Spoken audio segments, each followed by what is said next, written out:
قسمت 14 از مجموعه سرگردان‌های فضای مجازی.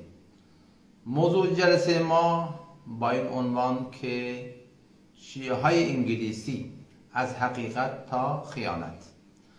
الحمدلله رب العالمین و الصلاة والسلام علی سیدنا سید الانبیاء والمرسلین و علی آله و صحبه اجمعین. به تازگی در فضای مجازی کلیپی را علیه شخص بنده پخش کردند با عنوان مناظره جنجالی. بعد شخصی که این ویدیو را درست کرده اومده رو همون برگه اول ویدیو که بهش کاور میگن هم عکس خودش زده هم عکس من حقیر را زده. بعد نتیجه این بحثی که این مابین شده و اسمش مناظره گذاشته، نتیجه را هم در زیر همین الفاظ مناظره جنجالی اینطور نوشته که پناه بر خداوند متعال. یعنی اینطور، حالا این شخص نوشته، یعنی من از به زبان آوردن این الفاظ هم واقعا ایمانم به لرزه در میاد. طرف نوشته که پناه بر خدا، پیامبر بیخود کرده، ما پیرو عمر هستیم. درست کننده ویدیو با نوشتن این الفاظ و اون تیزری که در اول ویدیو گذاشته این طور وانمود میکنه که پناه بر خدا، بنده یا اهل سنت چنین عقیده‌ای داریم که اگر پیامبر خدا صلی الله علیه وسلم حرفی فرمودن و ارشادی فرمودن، دستوری دادن و در مقابل ایشون اگر حضرت عمر رضی الله عنه هم گفتاری را فرموده باشند، پس ما اهل سنت اینجاست که قول نبی خدا را کنار گذاشته و حرف فاروق اعظم رضی الله عنه را قبول میکنیم. حالا بماند دوستان این موضوع که یعنی چنین الفاظی را، به کار بردن چنین الفاظی به نسبت محمد مصطفی صلی الله علیه و سلم که کسی خودش را مسلمان بدانه، مبلغ دین هم بدانه، به هر پایی از مسلمانی کدام شخصی که بیاد این الفاظ را به نسبت پیامبرمان در الفاظ خودش استعمال بکنه که پناه بر خدا، بگه پیامبر بی خود کرده، ما اهل سنت در مرتد بودن این شخص کوچکترین شکی نداره. این چیزی که این درست کننده ویدیو در همون اولین برگه ویدیو کاور نوشته، یعنی اون بنابر عدم فهم موضوع و سوء استفاده از موضوع و عرضم حضور شما که نهایت وقاحت بیشرمی به نسبت یک بحث علمی است که نتونسته متوجه بشه، بلکه چنین باشه آمده این الفاظ را به نسبت منده یا اهل سنت اینطور انتخاب کرده. حالا اصل موضوع چی بوده دوستان؟ حالا من نمیدونم ایشون کی به من زنگ زدن، در یک تماس تلفنی، شاید 1 سال، شاید بیشتر، شاید کمتر، یا آقای با بنده تماس گرفتن. عادت بنده هم شما دوستان عزیزان، عموما اونایی که با بنده در تماس هستن میدونن که بنده طرف مقابلم هر کسی باشه، من اصلا نمیپرسم شما کی هستین و از کجا هستین، چون مقصد من شناسایی طرف نیست. طرف سوالی میکنه، در حد توان میخوام که راهنماییش بکنم. خیلی وقت هم شده که سوالی از بنده پرسیدن، گفتم من نمیدانم، تحقیق میکنم براتون جواب میدم.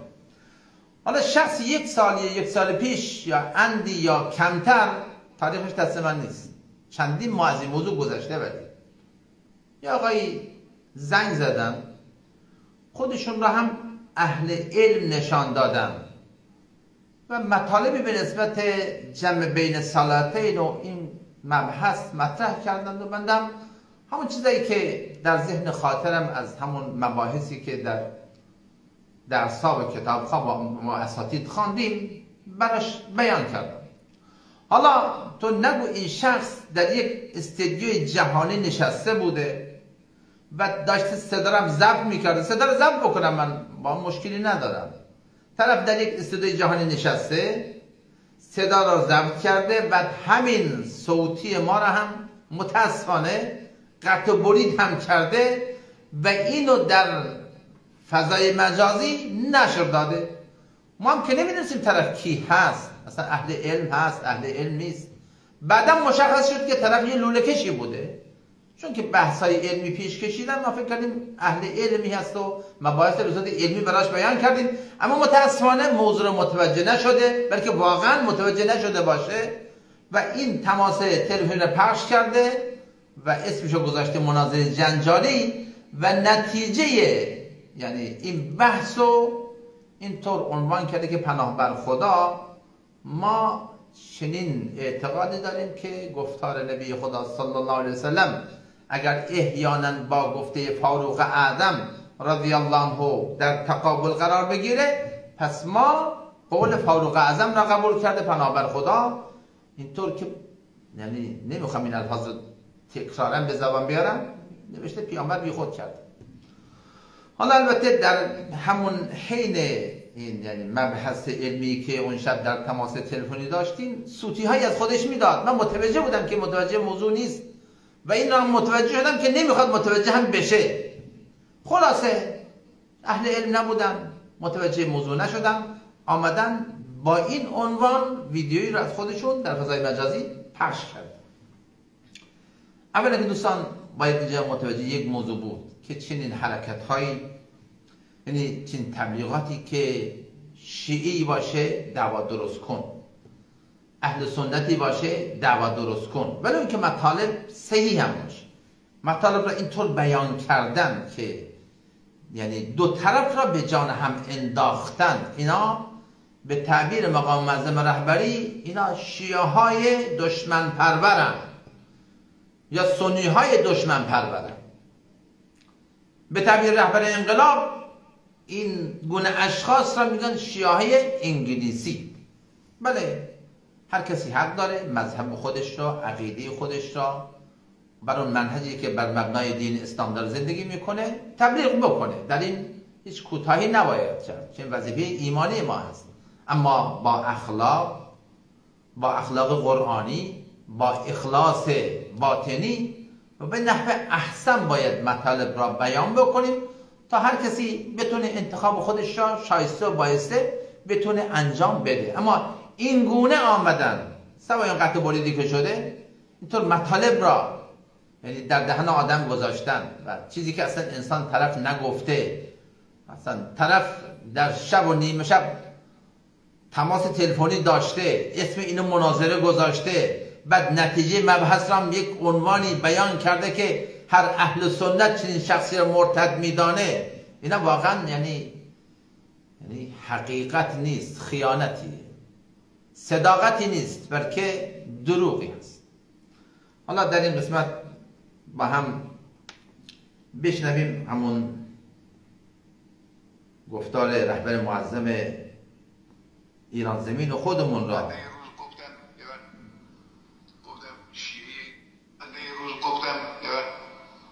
گفتم شیعه انگلیسی و سنی آمریکایی.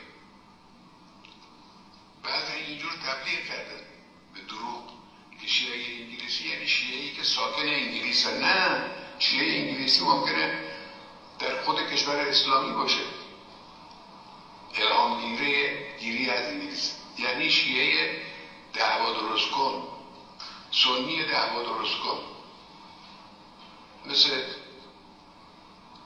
داعش و مثل وهابی ها و همسال اینا که دعوا درست میکنن، تکفیری ها، این کافره اون کافره. بله، خب این از این موضوع. لذا چنین یعنی در فضای مجازی علیه همدیگر به این گونه یعنی با قطع و برید و به این حالتی که من براتون بیان کردم مطالب را در مقابل اهل سنت بیان کردن، واقعا یعنی رویه بسیار ناشایست و بسیار بدی. اما قبل از رسیدن به اصل موضوع که آیا ما اهل سنت در مقابل گفتار نبی خدا محمد مصطفی صلی الله علیه وسلم آیا گفتار فاروق اعظم رضی الله عنه قبول میکنیم یا خیر، اون بحث باشه برای جلسات آینده. در این جلسه چون که اصل موضوع همین بود که شیعه های انگلیسی از حقیقت تا خیانت، حقیقت کجاست، خیانت کجاست، اینو میخوام مشخص بکنم. دقت بکنید در این جلسه به دو مورد میخوام اشاره بکنم. موضوع اول ببینید، دقت بکنید، همین عکسش هم براتون بذارم، حالا فکر کنم یه چپکی میفته رو ویدیو. عکس خودش هم زده، دقت بکنید، عکس منم گذاشته، چون قصد من هم از بیان این مطالب در افتادن با این شخص نیست، چون اهل علمی نبوده، لوله کشی بوده، نوشته مناظره جنجالی. عکسش هم من روشو رنگ کردم که مشخص نشه کیه، چون مقصد من در افتادن با این گونه اشخاص نیست.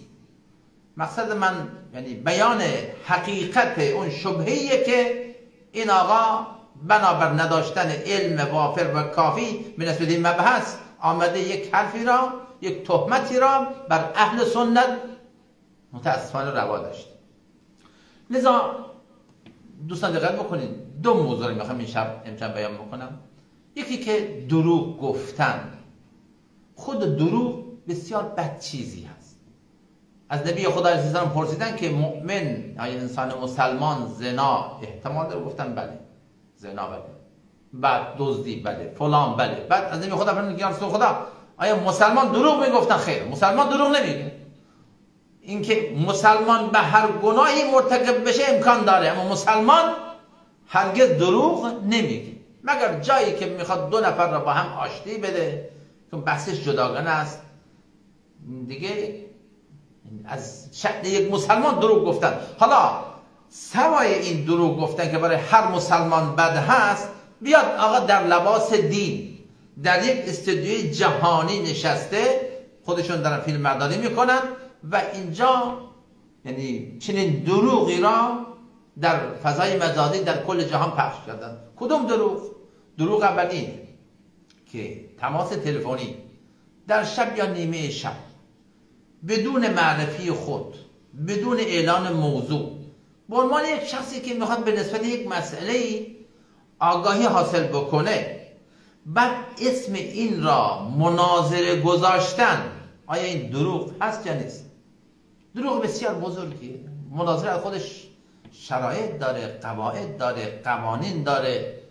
کم از کم اگر طرف مقابل ما که در استودیوی جهانی نشسته زنگ میزد آقای فلانی هستم، چون ما ایشونو میشناسیم، ایشونو ما میشناسیم، بسیار ویدیوها از ایشون پخش شده، حقیقتا به نسبت این شخص مشخصم شده، میگفت من فلانی هستم، به نسبت فلان موضوع میخوام با شما بحث علمی داشته باشم، شما یا آمادگی این رو دارین یا ندارین، یا وقت دیگر مزاحم شما بشیم. بحثی دیگر بود، ما میذاشتیم مناظره، قبول میکنیم که مناظره کرده. حالی که به نسبت این مسائل فی ما بین اهل سنت و اهل تشیع مناظره لازم نیست، چون که هر کدوم اعتقادات خودشون دارن در خیلی از مسائل دیگه باید احترام همدیگه را داشت. همون موضوعی که اول بیان کردم، قراره اگر تبلیغاتی برای پیشبرد اهداف خودمون داشته باشیم، با ادب و با احترام و با اخلاق و همینطور با اخلاص باید جلو بریم. با این بی‌ادبی، با این دروغگویی ها کاری درست نمیشه. موضوع دیگر دوستان، این نتیجه گیری که این شخص آمده از موضوعی که با بنده به نسبت این تماس تلفنی داشته بسیار بده، که پناه بر خدا نوشته که یعنی ما اهل سنت چنین اعتقاد داریم که پیامبر پناه بر خدا بی خود کرده و ما تابع عمر فاروق هستیم. حالا دقت کنید دوستان، تیزرش هم من براتون نشان بدم. یعنی همین تقریبا 13 دقیقه کلیپی که پخش کردم، در همون تیزر، یعنی قسمت اول ویدیو دقت بکنید، اینطور تاخته.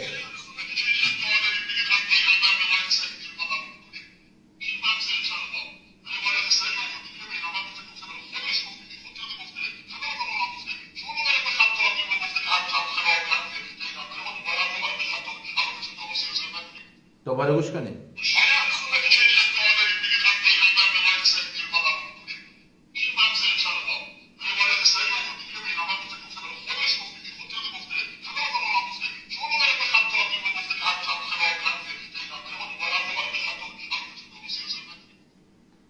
خب یعنی با این وقاحت، با این بی‌ادبی، با این بی‌حرمتی، با این یعنی نفهمیدن یک بحث علمی، اینطور به اهل سنت یعنی تهمت زدن، این یا حقیقتی یا خیانتی؟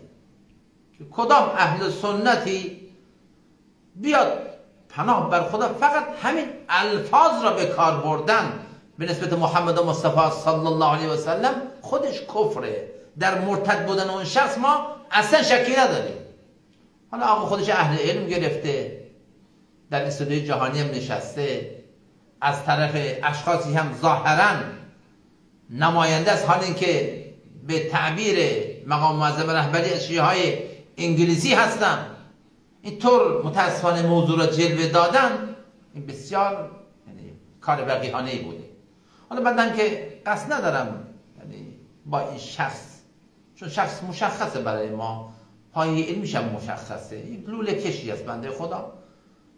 بعد عرضم حضور شما که چون قصد ندارم با خودش مثلا به قول ساده در بیفتیم و ما چیزی بگیم اون چیزی بگیم، نه، اون موضوع را در حدی که عامیانه، حتی که لوله کش های محترم هم بتونن موضوع بحث ما را بفهمن، انشالله در جلسات آینده این موضوع را انشالله من وضاحت خواهم کرد که بعضی عزیزان همین کلیپ رو دیدن، بحث علمی هست، هر کسی متوجه نمیشه، به شما افتاده کافی این موضوع رو شما کمی برای ما وضاحت بکنین. جزاکم الله خیرا.